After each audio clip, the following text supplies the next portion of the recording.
Good afternoon, students. Now, this topic is the last topic of the Vijayanagar Empire, to which we have to be the study today, and this is the last day of the Vijayanagar Empire. Understand?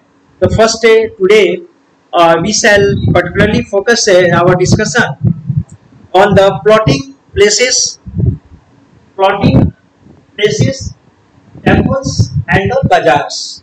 Understand how these Vijayanagar just empires or these incidents or the events of the Vijayanagar Empire or the structures, all the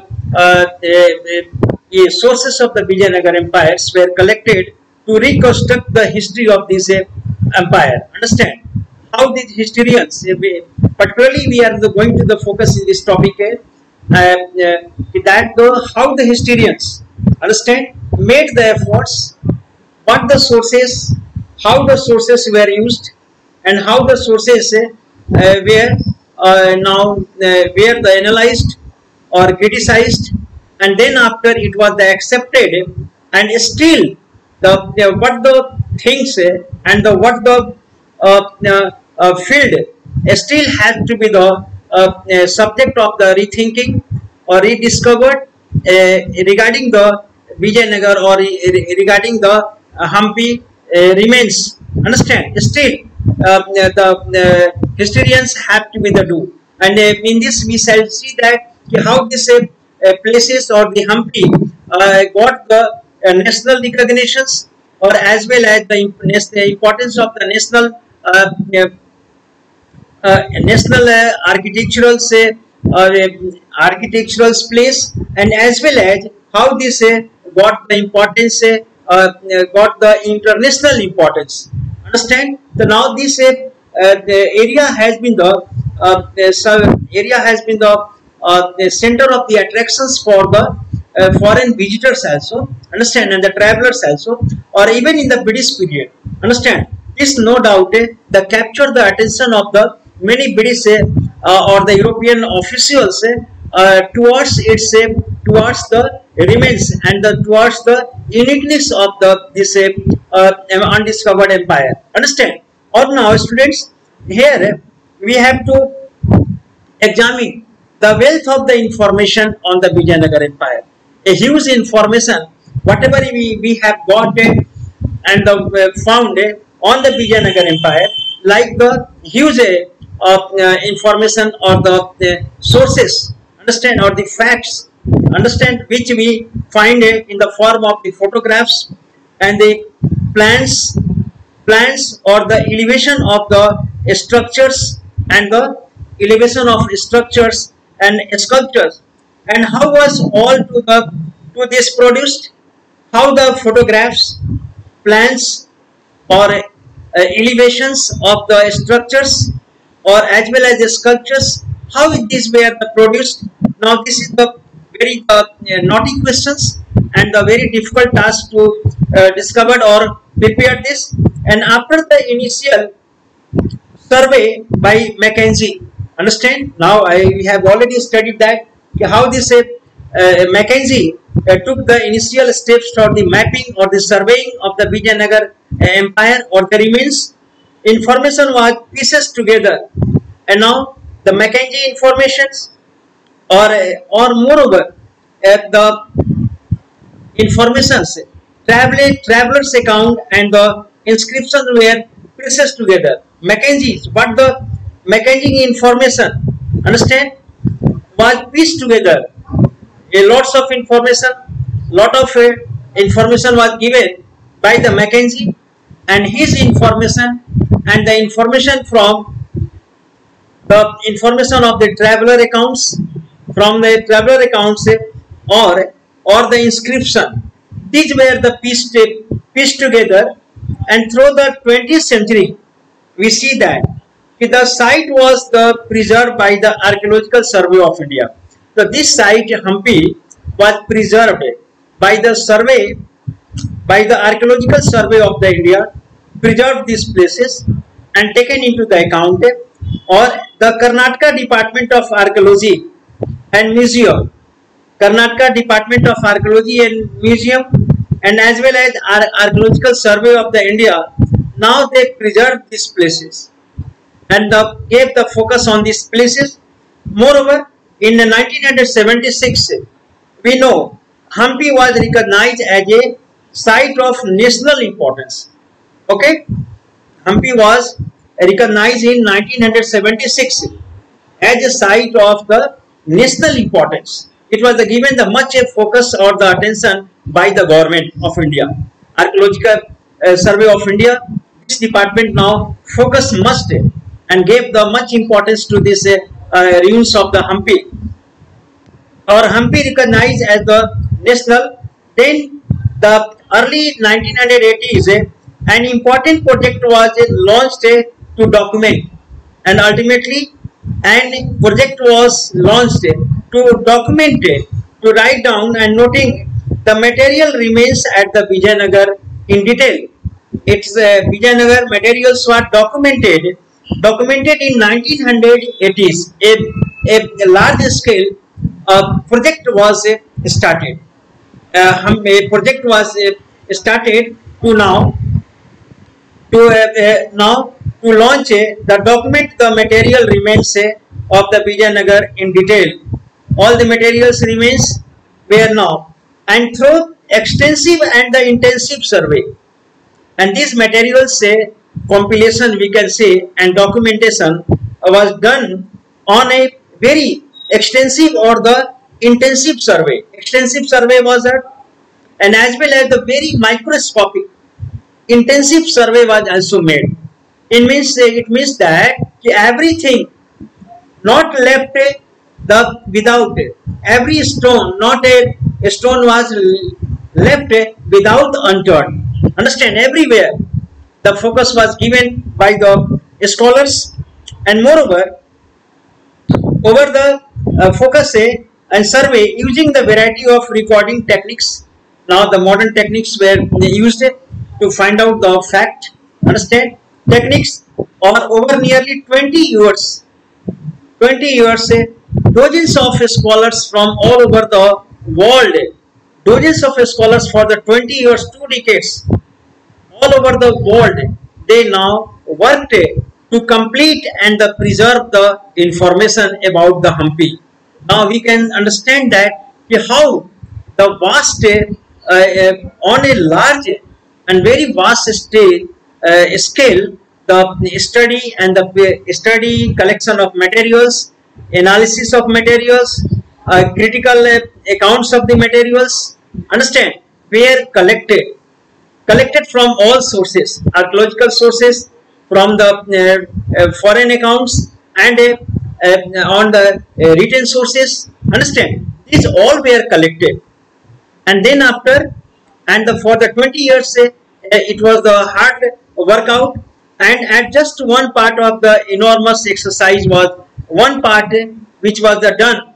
A enormous exercise was made by these historians or by archaeologists, was that the mapping was the most effective, understand, or the most hard work to find out that in the more details, mapping was done the more detail of this. And moreover, the first step was to divide. First of all, in mapping, the divide the entire area in a set of 25 squares. The entire area was divided in the set of 25 squares. Understand? Or 25 square, each designated by a letter of alphabet. Each square was designated by a alphabet, in a letter of alphabet. Entire area was divided in a square.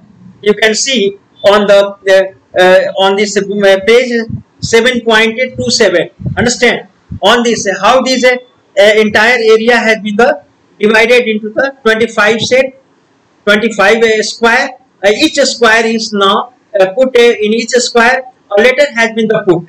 Understand, and moreover 20 squares each designated a letter alphabet.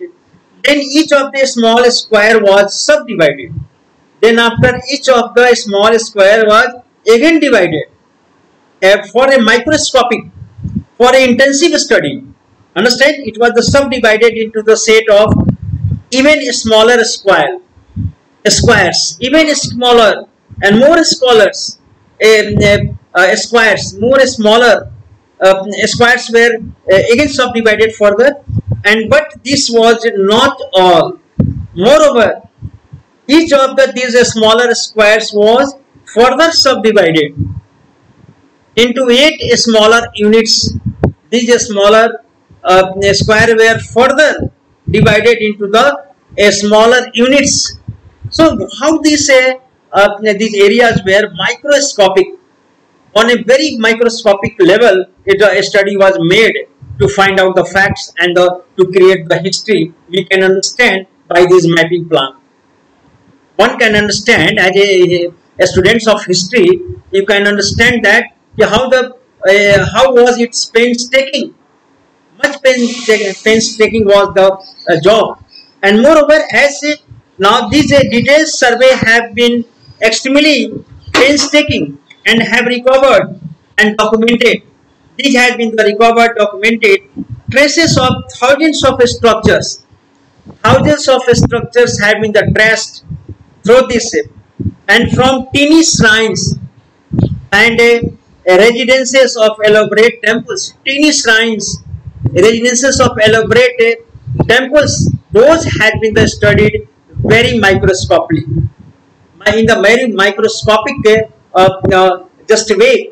And moreover, they have also led to the recovery of traces of the roads, moreover the recovery of roads, traces of the roads, paths, bazaar, all things have been now discovered by the historians. They have tried to trace the roads also, and the ways also, and as well as the bazaar and the buildings and structures dissolved. We can see that.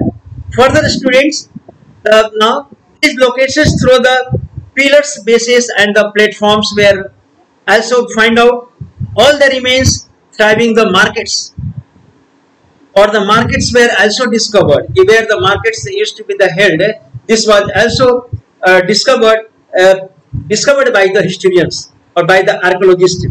And one is the thing said that it is worth remembering something that some of the historians have jointly accepted.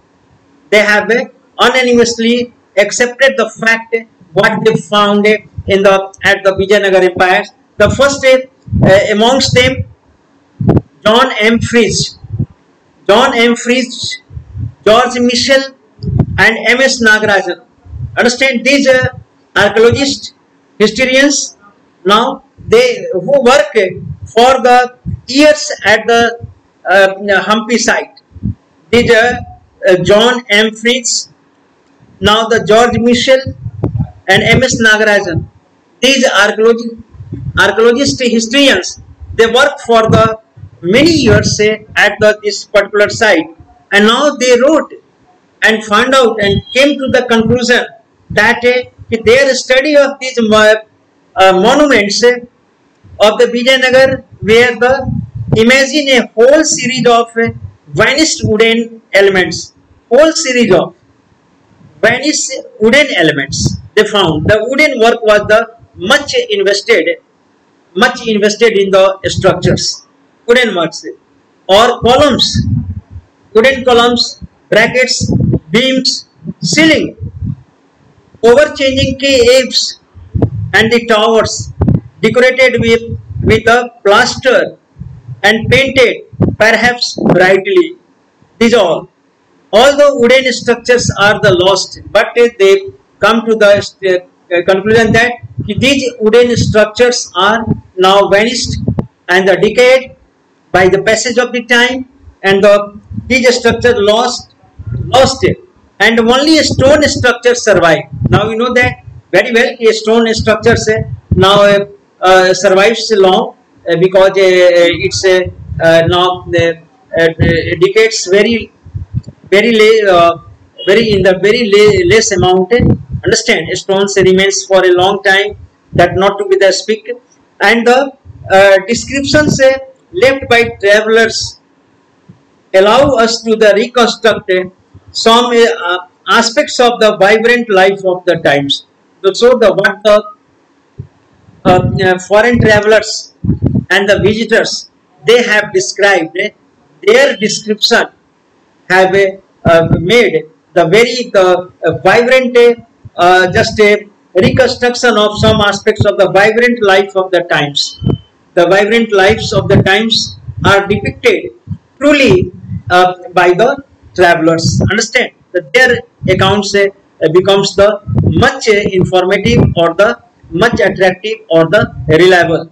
Understand. So we have to be the see that how the Vijayanagar empires remains or their investigations happened or the more. Question in search of the answer. Still, students, many the questions are remains unanswered. Questions are unanswered regarding this Vijayanagar or this lost city. Understand? Vijayanagar empires, the Hampi was supposed to be the lost city, missing heritage of the India. And now buildings that survive tell us about the way spaces. The buildings we have studied, the way where the organized spaces, how the space were organized, used, how they were built, with what materials. The buildings speaks a lot about the spaces, about their building organizations, and as well as about the materials, what the materials were used, they used to, and moreover what the techniques the Vijayanagar people or the mason used to construct the buildings. These information we get from the buildings of the Vijayanagar empire, which are the surviving yet.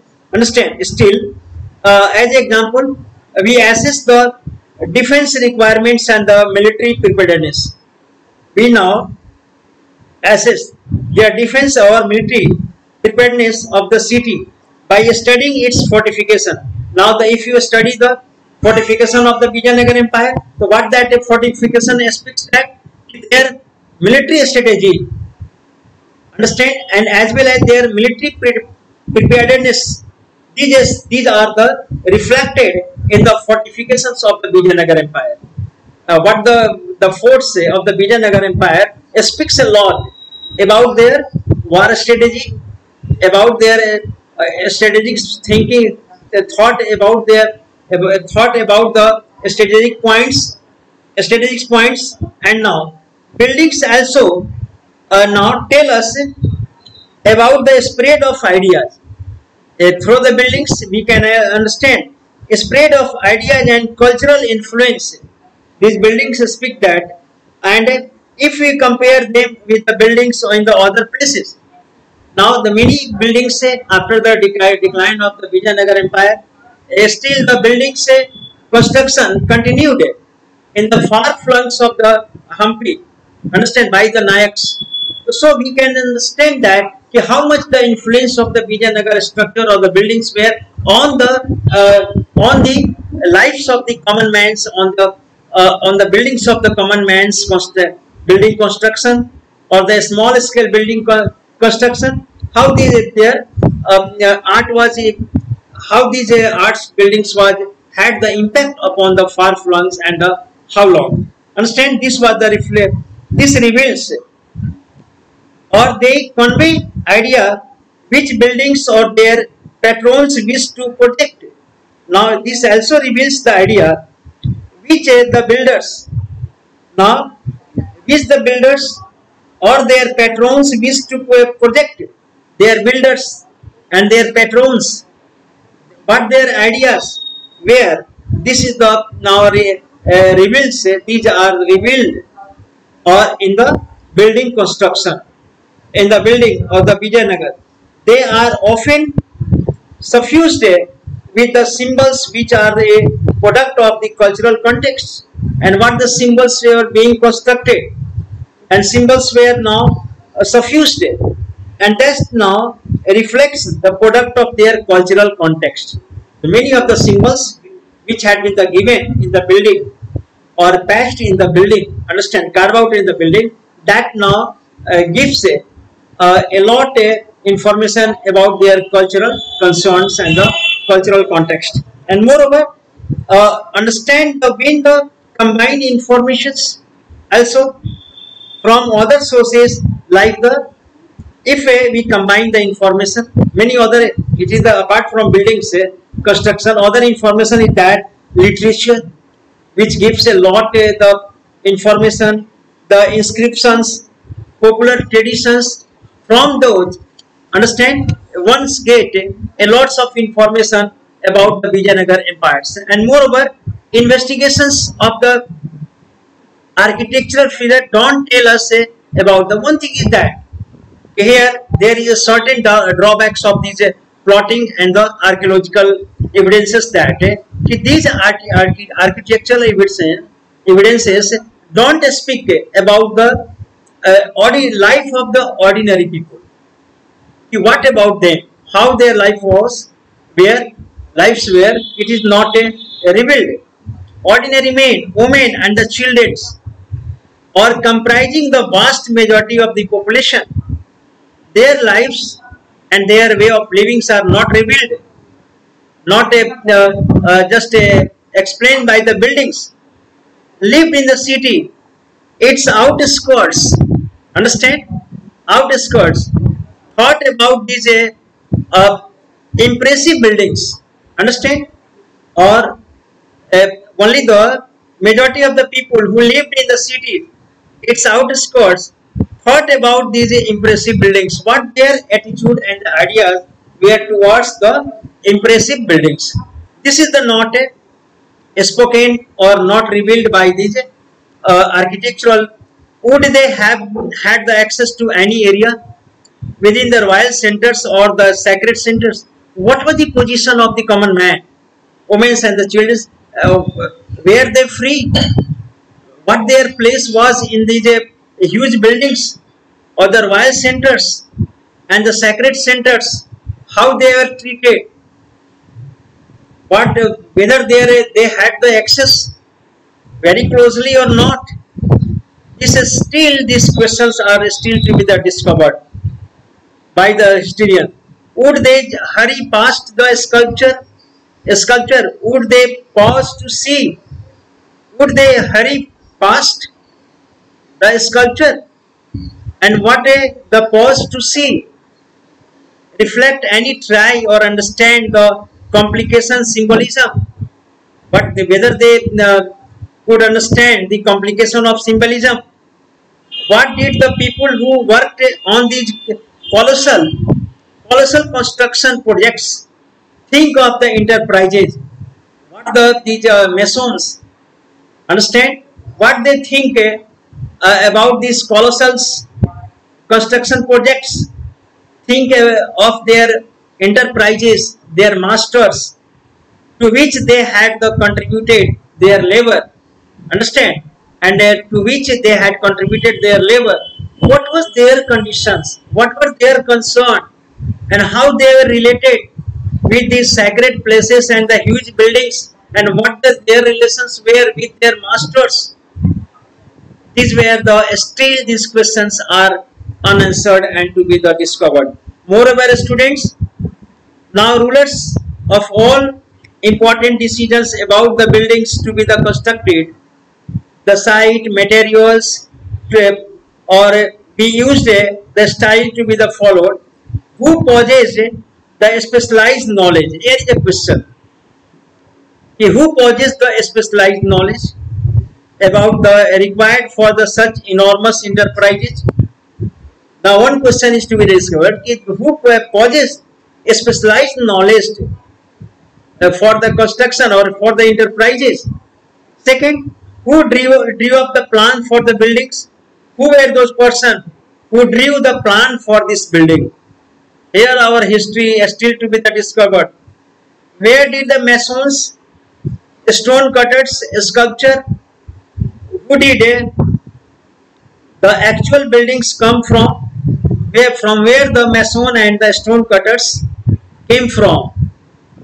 Whether from the countryside, whether from the cities, whether from the which community, and where where they captured during the war, whether they were the war captives or the neighboring, or whether they came from the neighboring regions, from the, and moreover what kind of the wages did they get. One question is that how much they were paid for their work, day work and month works, who supervised the building activities, who was supervisor, who supervised the building activities. Still to be the these questions are the who supervised, and how was the buildings materials transported, how the building huge buildings materials transported from one place to other, and from where they came from. These are some of the questions that we can't answer by the merely looking at the buildings. These are the questions that can't be answered only the looking on these at the buildings.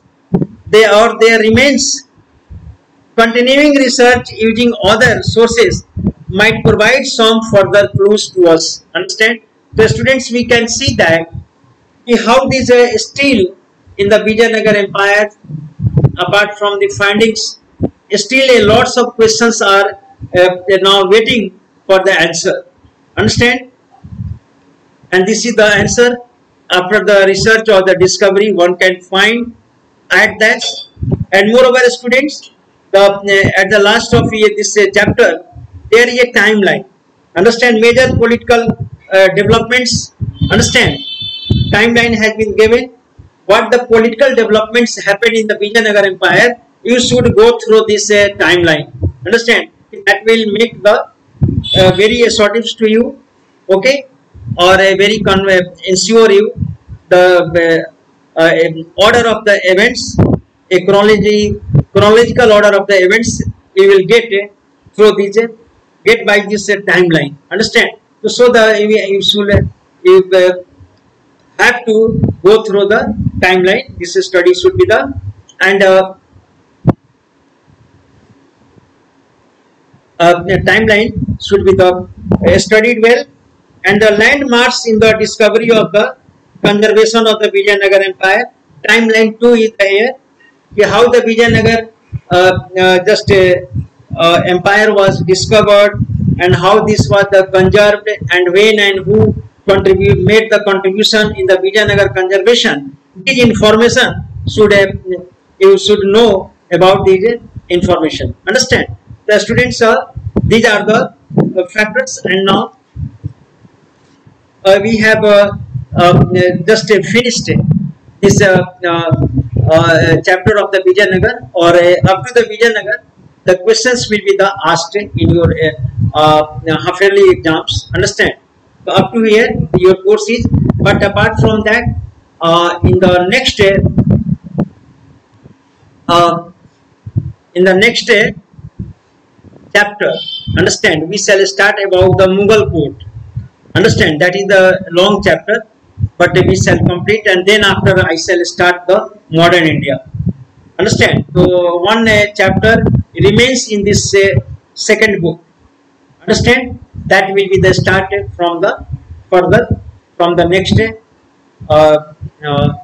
next class. I shall start about the Mughals, or a very brief Mughal orders. Understand? And the Mughals, how they advent of the Mughals in India, or by the Babur, or then after their a brief chronology of the Mughals, and then after we shall start our study about the Mughal courts and the Mughal writings and Mughal architectures, or the Mughal emperor's identity, their religious events or religious attitudes, and their relations with the general subjects. Understand? This all will be the studied in the further classes. And now from the question answer has been given. Question has been given in the your exercise. Understand? So that question will, and for the half yearly exam, it will go very carefully, line by line. You will study. Don't leave any information to be learned. Understand? And once or two times, three times, as much as more as you could understand. Well, the students, this is the from next. I will start the next chapter, Mughal court. Okay. Thank you very much.